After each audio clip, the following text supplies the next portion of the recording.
while Caesar was in Cisalpine Gaul in winter quarters. As we have previously explained, frequent rumors reached him, and he was also informed by letters from Labienus that all the Belgae, who we had mentioned as 1/3 of Gaul, were conspiring against the Roman people and giving hostages to one another. The reasons for this conspiracy were: first, they feared that, with all of Gaul pacified, our army would be led against them.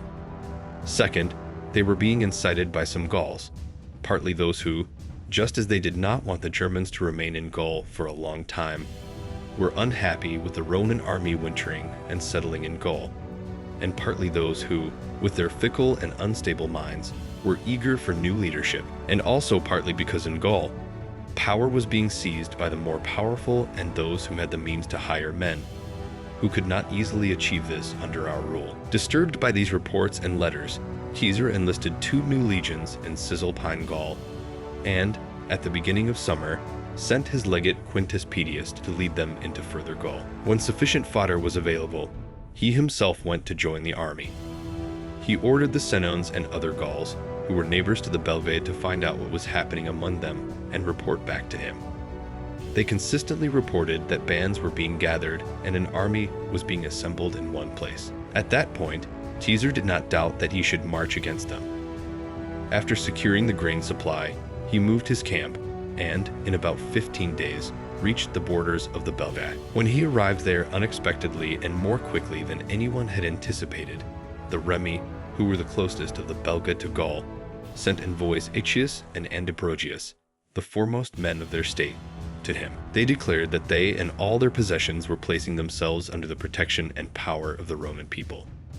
They had not conspired with the rest of the Belgae against the Roman people and were prepared to give hostages, follow commands, receive the Romans into their towns, and assist with grain and other supplies. They reported that all the other Belgae were under arms, and that the Germans who lived across the Rhine had joined them, and their collective fury was so great that even the Susians, their brothers and kinsmen, who shared the same laws and governance, could not be deterred from joining them. When Caesar asked which tribes and how many men were under arms, and what their capabilities in war were, he learned the following. Most of the Belgae were of German origin and had crossed the Rhine long ago, settling in Gaul because of the fertile land, driving out the Gauls who lived there. They were the only people who, in the memory of our fathers, had prevented the Teutones and the Cimbri from entering their lands when all of Gaul was harassed, and they had great prestige and confidence in military matters because of this. The Remi claimed to have precise knowledge of their numbers because of their familial and political connections, and knew how many each tribe had promised to bring to the common council of the Belgae for the war. Among them, the Bellovaci were the most powerful in both courage and authority and in the number of men. They could muster 100,000 armed men, of whom they promised 60,000 selected men, and demanded the command of the entire war. The Susians were their neighbors, possessing vast and fertile lands. Their king in recent memory was Diviciacus, the most powerful man in all of Gaul, who had held dominion over a large part of these regions, and even Britain. Now their king was Galba, who was chosen to lead the entire war due to his justice and wisdom. They had 12 fortified towns and could promise 50,000 armed men. The Nervi, who were considered the fiercest among them and lived the farthest away, could provide 50,000. The Atrebates, 15,000. The Ambiani, 10,000. The Morini, 25,000. The Menapii, 7,000. The Calidi, 10,000. The Veliocuses and Viromandui, the same number each. The Atuatusi, 19,000. And the Condrusi, Eburones, Carosi, and Paimani, who were collectively called Germans, about 40,000. Caesar, having encouraged the Remi and spoken generously to them, ordered the entire Senate to come to him and bring the children of their leading men as hostages.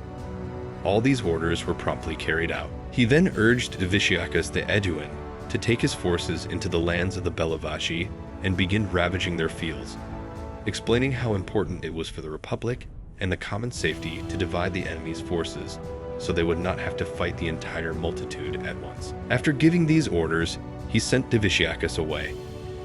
After seeing that all the forces of the Belgae were coming together in one place and learning from the scouts and the Remi that they were not far off, Caesar hurried to cross the river Axona, which was at the edge of the Remi's territory, and set up camp there. This position both protected one side of his camp with the riverbanks and made the area behind him safe from the enemy, ensuring that supplies could be brought to him from the Remi and other states without danger. There was a bridge over the river, and he stationed a garrison there, leaving Quintus Titurius Sabinus with 6 cohorts on the other side. He ordered the camp to be fortified with a rampart 12 feet high and a ditch 18 feet wide. About 8 miles from this camp was a town of the Remi named Bibrax. The Belgae began to assault it with great force as they marched. The town's defense barely held up that day. The method of assault used by the Gauls and Belgae was the same. When a large multitude of men surrounded the walls and began to throw stones from all sides at the wall, thus stripping the wall of defenders, they would form a testudo, a formation with shields held overhead, and approach the gates, undermining the wall. This was easily done then because no one could stand on the wall due to the sheer volume of stones and projectiles being hurled. When night put an end to the assault, Iccius, a Remi of great nobility and influence among his people who was then in charge of the town and had been one of the envoys to Caesar seeking peace, sent a message to Caesar stating that if no reinforcements were sent, they could not hold out any longer. Using the same guides who had come with the message from Iccius, Caesar sent Numidian and Cretan archers and Balearic slingers to aid the townspeople in the middle of the night. With their arrival, the Remi gained the hope and enthusiasm needed to defend themselves, while the enemy's hope of capturing the town dwindled. Consequently, the Belgae, having stayed by the town for a while and ravaged the fields of the Remi, burned all the villages and buildings they could reach and then moved with all their forces towards Caesar's camp, setting up their own camp less than 2 miles away. As indicated by smoke and fires, their camp spread over a width of more than 8 miles. Caesar initially decided to avoid battle, both because of the large number of enemy forces and because of the exceptional reputation for bravery of the Belgae.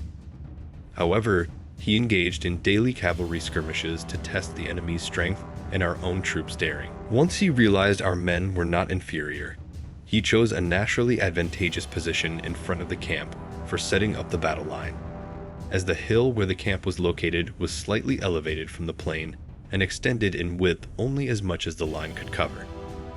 On both sides, the hill had steep slopes, and in front, it gently sloped back to the plain. He drew a transverse trench on both sides of the hill about 400 paces long and positioned fortifications at the ends, placing artillery there to prevent the enemy, who were numerically superior, from outflanking his men during battle. After this, he left the 2 legions he had recently enlisted in the camp to act as reserves if needed, and arranged the remaining 6 legions in a line in front of the camp. The enemy similarly drew out their forces from their camp and arranged them for battle.